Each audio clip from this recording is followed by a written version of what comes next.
여러분, 돈 없는 노후는 정말 비참하다. 돈 없는 노후는 정말 끔찍하다. 여러분, 그 끔찍한 모습을 자녀에게 보여주실 거냐? 그래서 우선 가장 중요한 거는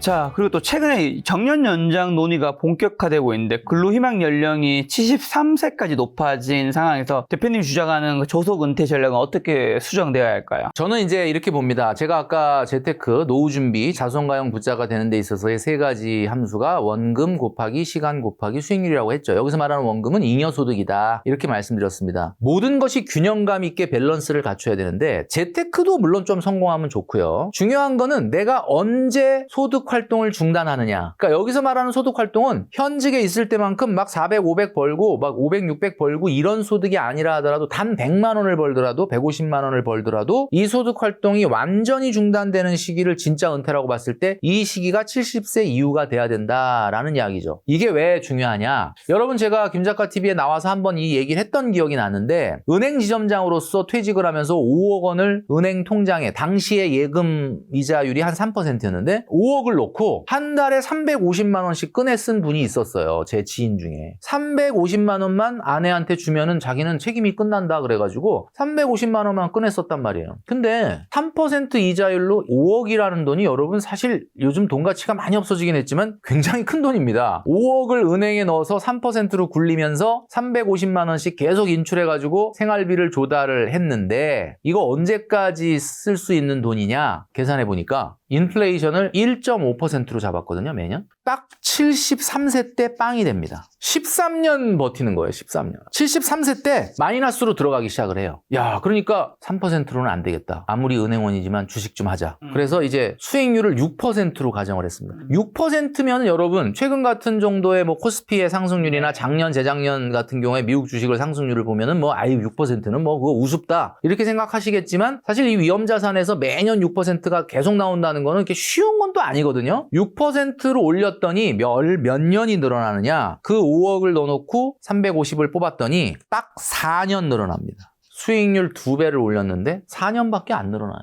근데 제가 그분한테 그랬거든요. 그냥 350을 인출하지 말고 200만 인출하고 150을 버는 게 어떻겠냐. 그랬더니 그분이 야, 내가 은행 지점장까지 했는데 무슨 어디 가서 무슨 뭐 아르바이트를 할 수도 없고 어떻게 하느냐. 근데 만약에 그냥 아르바이트를 돈 번다 생각하지 말고 아니면 뭐 예를 들면 문화센터에 뭐 금융 강좌 강의를 가시든지 아니면 뭐 재능기부라고 해도 뭐 약간의 돈은 벌 수 있는 거 아닙니까? 뭐 사회형 공공 일자리를 하시든지 그게 꼭 생경경제 활동이 아니니까 한 달에 150만 원만, 한 달에 150만 원이면 하루에 일주일에 한 3일 정도만 이렇게 사회활동 하시면 되는 거다. 350을 다 인출하지 말고 한 달에 150만 원만 벌면 200만 원만 인출할 수 있으면 되잖아요. 그래서 한번 시뮬레이션 해봤더니 수익률을 그냥 3%로 두고 6%까지 할 필요도 없어. 그냥 안정적으로 3%로 두고 그렇게 해서 인출을 해서 350만 원을 조달했더니 86세까지 버팁니다.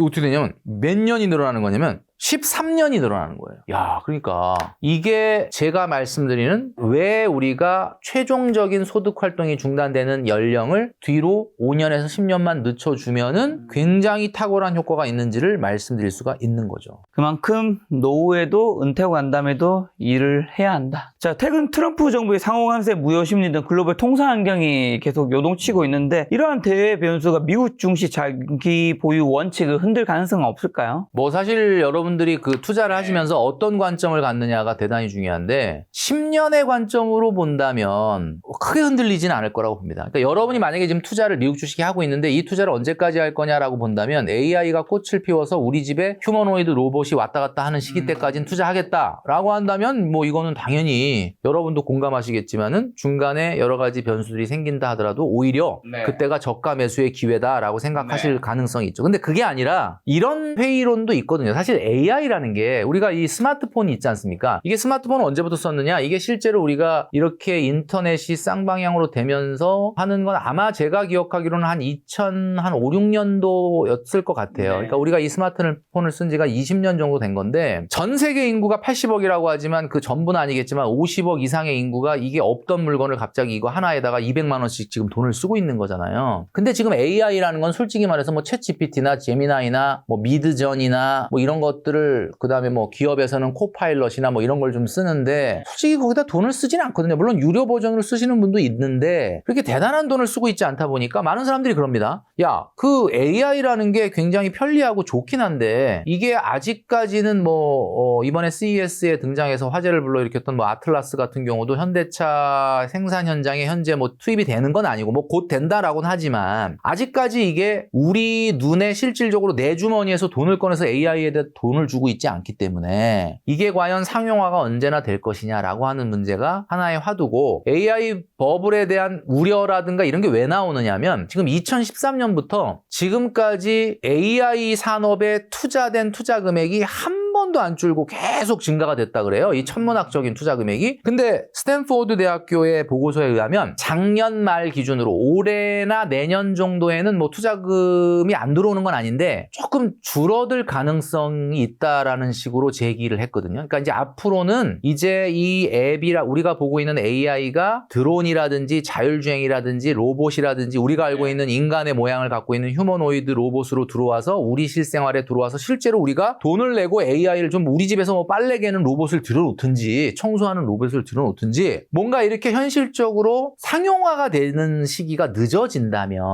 어쩌면 26년, 27년, 28년까지는 모르겠지만 그 이후에는 AI의 생태계의 밸류 체인이 끊어질 수도 있다. 왜냐하면 지금 보시면 여러분들이 지금 얘기하고 있는 이 AI가 막 움직이고 로봇이 움직이고 하는 거는 소프트웨어가 있어서 움직이는 거잖아요. 그 소프트웨어를 만드는 회사들이 있고 그 소프트웨어가 움직이는 거는 하드웨어 회사가 있어서 움직이는 거잖아요. 그 하드웨어 회사 중에 하나가 대표적인 게 이제 엔비디아나 삼성전자, SK 하이닉스인데 이 고리들, 연결 고리들이 실제 생각보다 상용화가 늦게 됐을 때 투자금이 회수가 되면서 그리고 투자한 사람들의 투자 금액에 대한 요구 수익률이 높아지다 보면은 문제가 될 수 있다라고 하는 거거든요. 그래서 제가 봤을 땐 그래요. 2, 3년 정도의 투자 스탠스나 관점을 갖고 있는 분들은 상당히 고민이 될 거라고 봅니다. 근데 그게 아니라 AI가 세상을 완전히 바꿀 정도의 세상을 나는 바라보고 있다. 그때까지 나는 투자를 계속할 거다라는 10년의 관점이라면 저는 큰 문제는 없을 거라고 봅니다. 그러나 다만 중간에 여러 가지 부침은 있을 가능성이 분명히 있다라는 거죠. 자, 그리고 또 많은 분들을 혼쭐 내며 돈을 모으게 돕지만 정작 본인은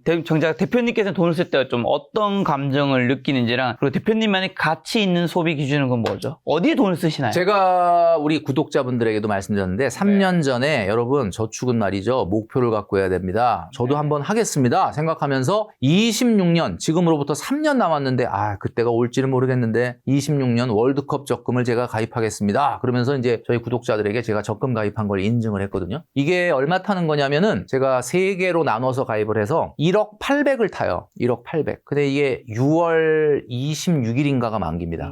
근데 최근에 그때는 얘기할 때 제가 이거 1억 800 타가지고 1억은 재투자하고 800만 원 가지고 제가 북중미 월드컵 보고 오겠습니다. 이렇게 얘기했는데 별로 가고 싶은 생각이 지금도 없거든요. 그리고 한창 바쁜 여름 시기에 뭐 스케줄 안 다니고 거기를 어떻게 가냐. 그러니까 사실 아까 우리 말씀하신 게 딱 맞아. 바쁘면은 뭐 돈을 쓸 수가 없죠. 그래서 제가 봤을 때는 그렇습니다. 제가 돈을 안 쓰고 아끼고 뭐 소비에 대한 포비아가 있다라고 말씀드렸던 거는 어떤 목표가 있어서 그런 건데 언젠가는 돈을 쓰려고 모으는 건 맞아요. 의미 있게 써야 되겠죠. 의미 있고 가치 있게 써야죠. 그래서 여러분들한테 돈을 쓰지 말아라가 아니라 진짜 의미 있게 쓰려면 조금 참아라. 벤츠를 타고 싶죠. 근데 벤츠 왜 안 타냐? 벤츠를 뽑아도 되긴 해. 근데 벤츠를 딱 뽑는 순간 저는 이 생각이 들 것 같아요. 내가 지금 벤츠를 타면 나중에 내가 언젠가 일을 못하고 은퇴할 때 벤츠보다 더 좋은 차를 타야 되는 거잖아. 처음에 벤츠를 탔는데 그 다음에 바로 캐스퍼를 탈 수 없잖아. 그럼 과연 내가 벤츠를 뽑는 날은 어떤 날이냐? 벤츠를 지금 타는데 난 나중에 벤츠보다 더 좋은 차를 탈 수 있는 준비가 됐을 때 벤츠를 타는 거죠. 근데 대부분의 사람들은 어때? 몰라. 나중엔 어떨지 모르고 지금 아니면 못할 것 같으니까 탄다. 여러분 인생은 말이죠. 가장 불행한 게 후퇴하는 게 가장 불행한 거예요.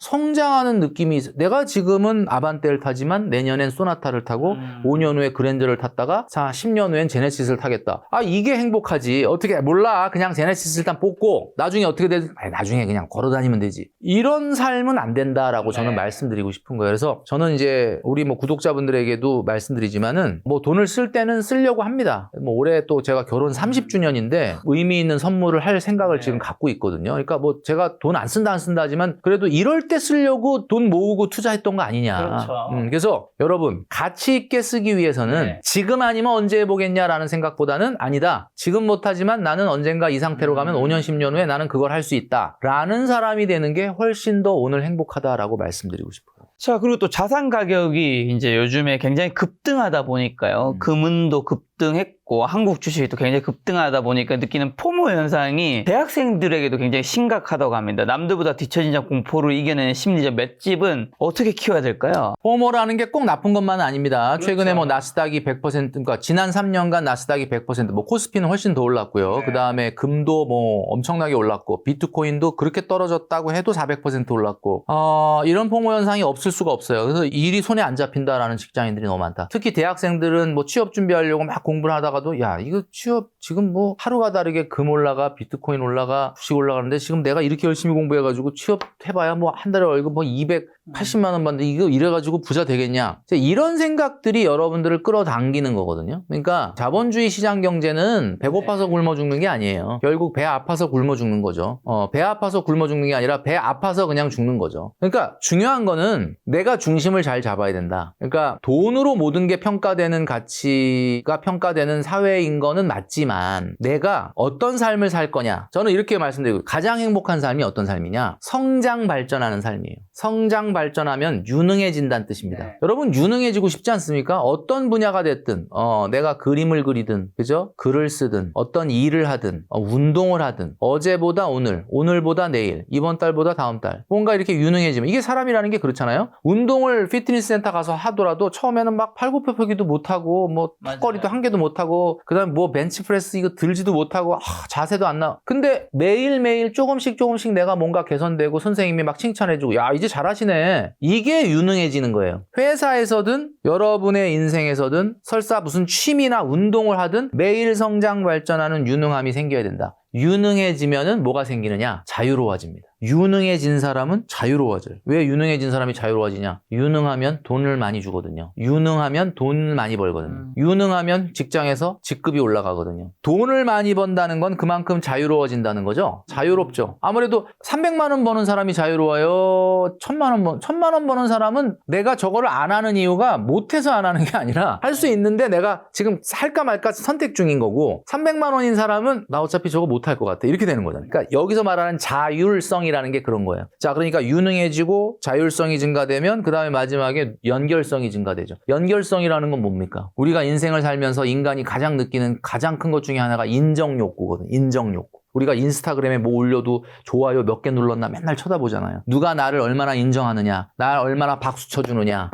네. 우리 유튜버들은 뭐 맨날 조회수가 조회수 왜 이렇게 안 나오나. 그렇죠. 그러니까 결국은 사람은 인정 욕구가 가장 행복감을 이거는 뭐 부정할 수가 없습니다. 그래서 여러분 성장 발전이 목표가 되면 자산 시장에서 저렇게 누가 엘리베이터 타면 모르는 사람이 뭐 금리 얘기하고 앉아있고 밥 먹을 때 보면 옆에서 테이블 무슨 얘기 하나 봤더니 뭐 나스닥이 어떻고 뭐 코스피가 어떻고 맨날 이런 얘기 하면은 난 대학생인데 지금 돈도 한 푼 못 버는데 이렇게 생각이 되시겠지만 제가 그냥 그분들 한꺼번에 말씀드리자면 그분들 별로 돈 못 벌고 있습니다. 여러분 걱정 안 하셔도 돼요. 지금 돈 버는 분들은 이재용 회장이나 최태원 회장만 벌고 있습니다. 개미들이 돈을 굉장히 많이 버는 것 같지만 사실 원금 곱하기 기간 곱하기 제가 수익률이라고 얘기했죠. 과연 직장인들이 주식에 얼마나 넣어놨을 것 같습니까? 뭐 많이 넣은 분들 진짜 뭐 억 단위로 넣은 분도 있긴 있죠. 근데 한번 생각해 보세요. 대부분은 그냥 수천 아니겠습니까? 수천. 대부분 5천 미만이죠. 수천이면 뭐 수익이 나서 뭐 기분은 좋죠. 그러나 그게 여러분 지금 만약에 대학생이다. 내가 사회에 진출한 사회초년생이다. 긴 장기적인 인생이라는 마라톤 게임에서 그렇게 크게 여러분 인생을 바꿀 정도로 크지 않다는 거 그걸 꼭 기억하시면 좋겠다라는 말씀을 맞습니다. 드립니다. 그리고 뭐 하이닉스가 엄청 많이 올랐다 하더라도 그걸 처음부터 끝까지 갖고 있는 사람이 그럼요. 과연 몇 명이나 있겠습니까? 그거 처음부터 끝까지 갖고 계신 분 제가 아까 얘기했지 않습니까? 최태원 회장. 그러니까 여러분 뭐 그분들이 돈을 안 벌었다는 건 아닌데 너무 마음을 뺏기거나 흔들리지 마라. 이 세상에 지켜야 될 것이 굉장히 많지만 무릇 지켜야 될 것은 자기 마음을 지켜야 된다. 이렇게 말씀드릴 수 있습니다. 자, 그리고 또 자녀 교육 교육비에 노후를 올인하는 부모들이 대한민국에 굉장히 많은데 그게 자녀의 가장 큰 스펙은 부모의 노후 준비라고 말씀하시던데 네, 이 메시지가 자녀와의 관계를 해치지 않고 전달될 수 있는 지혜로운 소통법은 어떻게 될까요? 사실 어려서부터 아이에게 나는 모든 것을 해줄 거야 라는 스탠스가 아이를 망치는 지름길이에요. 모든 것을 해줄 수가 없다. 네가 선택해라. 네가 이걸 받기 위해서는 뭐를 희생해라. 이걸 하려면 너가 무슨 대가를 치러라. 이런 교육을 시켜주셔야 되는 거고요. 우리가 자녀들의 스펙을 5가지로 봅니다. 뭐 여기서 말하는 스펙이라는 말이 조금 불편하실 수도 있는데 이건 뭐 그냥 결혼 시장에서 그 사람을 결혼할 때 우리가 그냥 함부로 아무나 결혼할 수는 없지 않습니까? 뭘 보고 해야 되는데 뭘 보냐? 직업 보고 연봉 보고 그 다음에 학벌 보고 그 다음에 외모 봅니다. 직업, 연봉, 학벌, 외모. 마지막으로 보는 게 뭐예요? 성격은 우리가 객관화하기가 어렵고 주관적으로 판단하는 거니까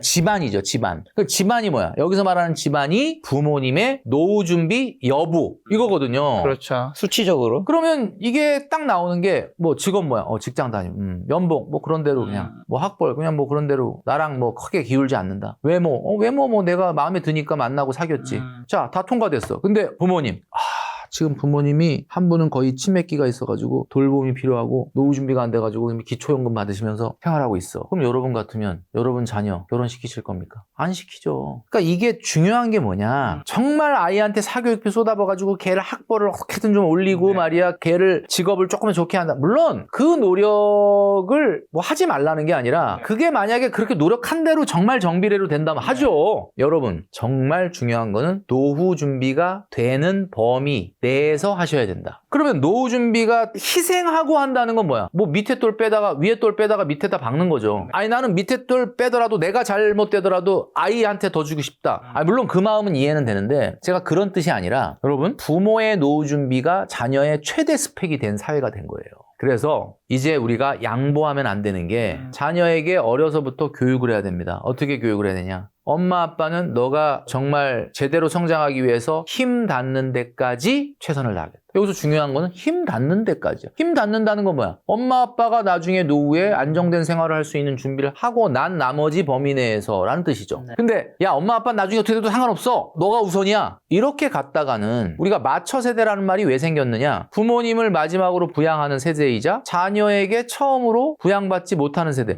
부양 안 합니다 이제. 여러분 아시겠지만 지금 20대들이나 이게 이 20대, 30대, 40대 이렇게 설문조사를 해보면 부모님을 꼭 부양을 해야 된다라는 의식 변화가 있는데 연령이 낮아질수록 그런 의식이 없어지는 거는 어쩔 수 없는 거예요. 그건 아이들이 못 돼서 그런 게 아니라 세상의 기류가 그래요. 그래서 여러분 돈 없는 노후는 정말 비참하다. 돈 없는 노후는 정말 끔찍하다. 여러분 그 끔찍한 모습을 자녀에게 보여주실 거냐. 그래서 우선 가장 중요한 거는 여러분들이 자녀의 5번째 스펙을 꼭 만들어 주셔야 된다. 그것은 바로 안정된 노후 준비다. 이렇게 말씀드릴 수 있는 거죠. 노후에 관련해서 제가 마지막에 여쭤보고 싶은 게 아까 전에 주거지 불변, 소비 불변, 뭐 자산 불변 요 3가지를 말씀해 주셨잖아요. 그러면 이제 노후가 굉장히 안정된 노후죠.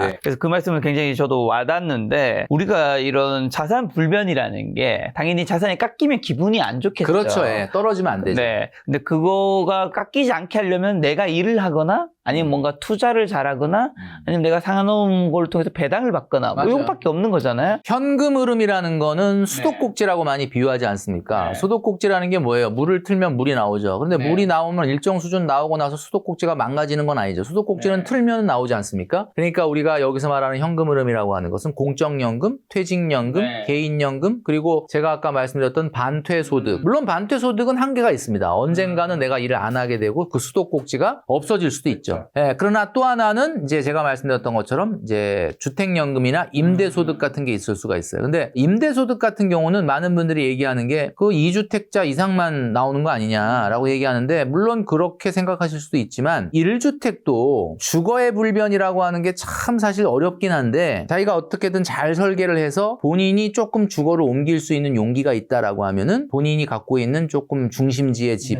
자기가 거주하는 집은 중심지로 벗어난다면 약간의 현금 흐름을 창출할 수가 있죠. 그래서 중요한 거는 내가 이사 간다 그래서 자산이 그 내 집이 없어지는 건 아니지 않습니까? 물론 뭐 주거지의 불변은 조금 어떻게 보면 이루어지지 않은 걸 수 있지만, 그래서 현금 흐름을 창출해라. 정말 말 그대로 자산으로 뭐 몇십억 있다 이런 거는 아무 의미가 없는 거 아니겠습니까, 노후에는. 그래서 그런 쪽으로 설계를 하시는 것이 가장 좋지 않을까라는 생각을 그래서 합니다. 제가 드리려고 한 이제 추가적인 질문은 네. 그렇게 하면 이제 좋긴 한데 드는 생각이, 그러면 어쨌든 자산이 만약에 깎인다고 생각을 하면 이게 어느 정도 자산이 막 너무 없는 상황에서 깎인 거는 이제 내가 앞으로 노후의 파산이라든가 노후 준비에도 막 위험을 느끼겠지만, 네네. 어느 정도 자산이 있는 상태에서라면 이게 깎이면서 가는 게 어떻게 보면 자기의 삶에 좀 윤택해지는 거잖아요. 돈을 그만큼 맞아요. 쓰는 거니까. 근데 그렇게 하지 않는 이유 중 하나가 이제 자녀에게 뭔가 물려주려고 하기 때문에 있는 건데, 제가 이 질문을 왜 드렸냐면, 작년에 이제 저희 아버지께서 이제 여든이 안 되시기 이제 조금 일찍 이제 돌아가신 네. 건데, 그런 아버지가 택시 운전을 하셨는데 아버지가 워낙 안 쓰시는 분이다 보니까 저희 자녀들에게 약간의 재산을 남기고 가신, 뭐 어쨌든 빚이 있는 게 아니라 약간의 플러스는 있겠죠. 네네네. 그걸 이제 저희가 이제 받았는 건데, 자녀에게 과연 어디까지 나는 물려주고, 그러니까 이게 내가 돈이 예를 들면 뭐 어떤 사람이 30억 있어요, 50억 있어요. 근데 이걸 끝까지 들고 가서 가는 게, 그것보다는 자기도 좀 쓰고 그 다음에 자녀한테 어느 정도만 물려주면 자기 삶도 좀 더 윤택하게 살아갈 수 있잖아요. 뭐 막 문화생활도 할 수 있고 여행도 갈 수 있고. 근데 그런 거를 안 하면서 뭔가 온전히 물려주려고 하면 자기 삶도 팍팍해지고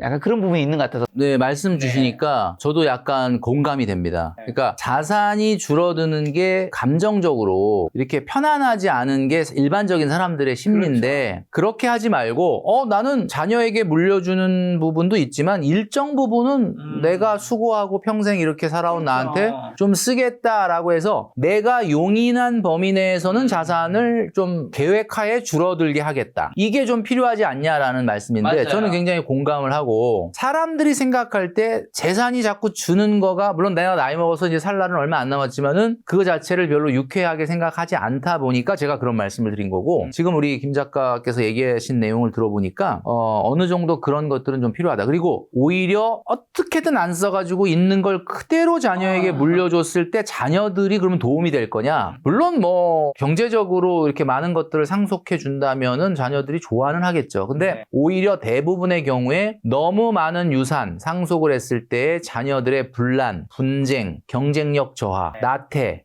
이런 것들이 우리가 눈으로 많이 보지 않습니까? 그렇죠. 그러니까 아예 젊었을 때부터, 나 아직 뭐 죽으려면 20, 30년 정도는 더 살 수도 있을 텐데, 그때부터 자녀들을 불러 모아놓고 뭐 30억 정도 될 것 같다 그러면 나는 10억은 쓰겠다. 그러나 내가 뭐 이걸 다 쓰고 죽을 건 아니고 일부는 너희들한테 줄 거다. 그러나 이거 지금 당장은 아니고 아마 너희들에게 나중에 상속이 될 것이다. 이렇게 뭔가 좀 교통정리를 해주시는 것이 훨씬 자녀들한테도 좀 도움이 되고 본인의 삶에도 도움이 되지 않을까, 이런 생각을 하게 되네요. 자, 오랜만에 나오셨는데 저희 시청자분들에게 마지막으로 투자 조언 한마디만 주고 가신다면요? 우리 김작가 TV를 구독해 주시는 많은 여러분들, 오늘 2026년도에 가장 중요한 건 뭐니 해도 뭐 여러 가지 정세도 혼란스럽고 상황도 정말 예측이라는 것 자체가 어려울 정도로 변화가 굉장히 많은 한 해일 것 같습니다. 우선 가장 중요한 건 여러분들 1년 내내 건강 가장 관리 잘 하셔야 된다라는 점 말씀을 드리고요. 중요한 건 이렇게 복잡하고 혼란스러운 상황 속에서도 가장 중요한 것은 제가 처음에 영상에서 말씀드렸던 것처럼 본인의 목표가 뭔지를 한번 점검을 하시는 게 여러분의 투자나 저축에 대단히 도움이 될 것이다. 나는 어느 방향으로 가는지도 모르고 어디에 지향점인지도 모르고 남 하는 대로 따라 했다가는